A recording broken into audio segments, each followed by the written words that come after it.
В Осьмайском районе продолжается строительство культурного центра в национальном наследии Жанцы. Бригада из 3 человек приступила к строительству всего лишь месяц назад, но уже сегодня видны результаты большой проделанной работы.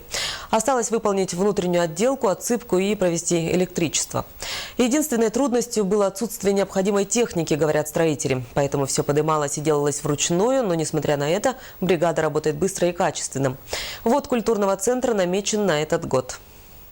Такими темпами, я хочу сказать, с учетом того, что они были фактически отрезаны от внешнего мира во время паводка, с теми материалами, нехваткой техники, нехватки, может быть, каких-то материалов, еще чего-то. Я хочу сказать, что, в принципе, можно сказать, что ребята сделали подвиг. За месяц такой огромный пласт работы провернуть. Молодцы.